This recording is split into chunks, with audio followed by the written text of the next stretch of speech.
All right, let's jump right in. Today, we're going on a bit of a high-stakes mission, so I want you to think of yourself as a grammar detective. You see, every single complete sentence in English has a relationship between its subject and its verb. Basically, they're partners. But in the chaotic world of high school English exams, those partners are often hiding. They get separated by this crazy maze of traps and decoys that are specifically designed by test makers to trip you up. So, our goal in this explainer today is to completely crack the code of subject-verb agreement. We're going to learn how to spot those prime suspects, clear the innocent bystanders, and ultimately score way higher on your next test. To kick off our investigation, let's examine a classic piece of evidence. This is an exam trap that honestly fools so many grade 9 students right out of the gate. The box of chocolates is or are on the table. Just take a split second. What does your gut say? Well, a lot of students instantly see the word chocolates. They hear that plural sound in their head, and they immediately want to choose are. But if you chose are, I hate to break it to you, you totally fell for the decoy. The real subject of this sentence is actually box, not chocolates. The word box is the true subject, and chocolates is just extra information meant to distract you from the real culprit. Because box is singular, there's only one box, its secret verb partner absolutely has to be singular too, which is.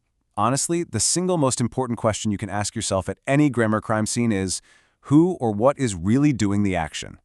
And that brings us perfectly to the foundational law of this entire jurisdiction. We call it the golden rule of agreement. Singular subjects get singular verbs. Plural subjects get plural verbs. I mean, it sounds super simple, right? The student works hard, but the students work hard. The dog barks, but the dogs bark. If only exams kept it this straightforward for us. Now, because things aren't always that simple, we have to look out for a strange phenomenon I like to call the S trap. In the simple present tense, verbs often behave the exact opposite of what you might expect. With nouns, you usually add an S to make them plural. But with verbs, the singular verb usually gets the S or ES on the end, while the plural form doesn't. So, he runs gets the S, but they run gets absolutely no S. She reads, but they read. Definitely keep your eyes peeled for that reverse logic, because it is a super common trick. So how do we actually outsmart the test makers when they try to separate our subject and verb with these false alibis? Well, we use a tactical maneuver called the remove the distraction technique. It's a 3-step process. First, find your verb. Second, mentally cross out the middle phrases. Those are your decoys, and they usually start with little words like of or in. Third, reveal the true subject. Let's try it. The students in the classroom are ready. Mentally remove the decoy in the classroom, and boom, you're left with the students are ready. Case closed. Let's move on and analyze our connector codes. When two or more subjects are joined by the word and, the formula is really simple. Suspect A plus suspect B equals a plural, like Rahul and Amit are friends. Simple enough. But you really need to watch out for the words or and nor. When you use phrasing like either or neither nor, the rules literally change entirely. The verb doesn't combine them into a plural anymore. Instead, it just agrees with whichever subject is physically sitting closest to it in the sentence. To make absolutely sure you never mess this up on a test, I want you to memorize this incredibly simple phrase. Or/nor, look next door. Seriously, say it out loud. If the sentence is either the teacher or the students are responsible, well, students is plural, it's right next door to the verb, so we use are. But if you flip it to either the students or the teacher is responsible, teacher is singular and right next to the verb, so we use is. Just remember, whenever you see or nor, just look next door. Okay, it is time to expose the notorious everybody trap. Listen really closely to these indefinite pronouns. Everyone, everybody, someone, nobody. These guys are absolute masters of disguise. I mean, they sound like a crowd, don't they? If everybody is coming to the party, that's a lot of people. But grammatically speaking, they are treated as strictly singular.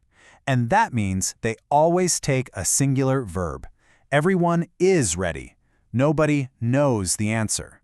So here's an actionable mental hack you can use for this specific trap. Whenever you see a word starting with every, I want you to zero in on the second half of the word.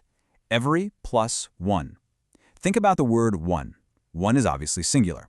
If you do this, you will never ever make the mistake of writing everyone are. It is always, without fail, everyone is.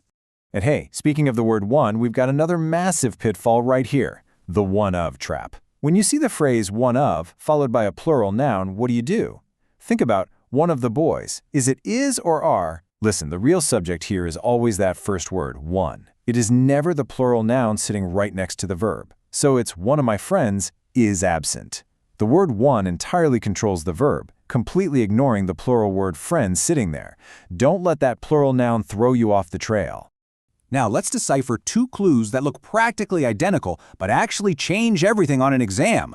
The tricky difference between a number of and the number of. A number of students are absent just means many students, so it acts as a plural.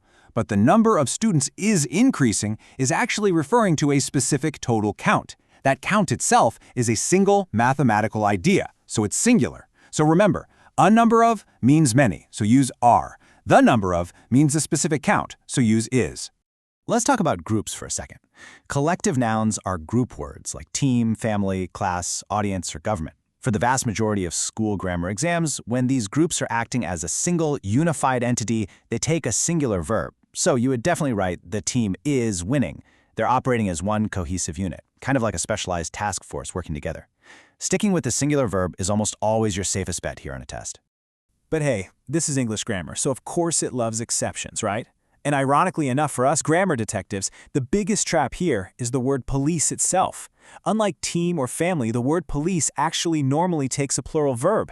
It's a major, major trap. You absolutely must write, the police are investigating the case. You should never write, the police is investigating. Mark that one down in your detective notebook right now because I guarantee it catches people out all the time. Here's another really clever disguise you need to see straight through. Words ending in an S are not always plural. Think about the word news, or mathematics, physics, economics. Just because they have an S tacked on the end doesn't mean there are multiple of them. The news is good is correct. The news are good is entirely wrong. You always have to trust the underlying grammatical structure, not just how a suspect looks on the surface. All right, have you ever investigated a sentence starting with there is or there are? Here's the secret the test makers don't want you to know. There is a dummy subject. It's completely fake. It is an imposter and definitely not your real subject.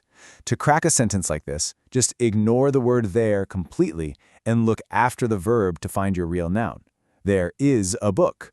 There are 5 books. See? The noun hiding at the end is what actually dictates the verb you use.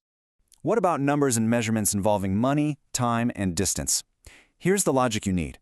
When an amount is considered as one single complete unit, you use a singular verb.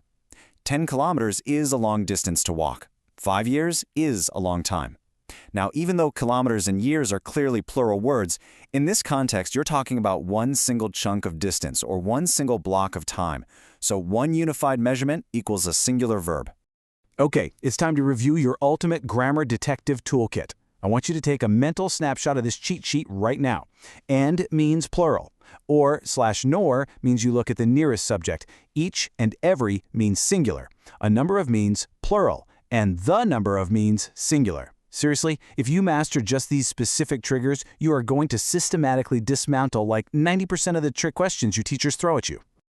And when you're actually sitting there in the exam room staring down some massive, confusing sentence, I want you to run this emergency 10-second tactical check. Step 1, find the subject. Step 2, ignore those extra phrases stuck in the middle. Step 3, check if that true subject is singular or plural. Step 4, scan for any of those special triggers we just discussed, like everybody or one of. And finally, step 5, pick the matching verb. Subject, number, verb. Stick to the protocol and you won't get lost. So, detective, let's put all your new skills to the test with one final cliffhanger. Each of the players blank a medal. Is it A, have, or is it B, has? Really think about those triggers. Think about the decoys. I mean, players is clearly plural, but is that the true subject? Or is it that powerful little word each hanging out at the front? I'm going to leave you to solve that mystery on your own.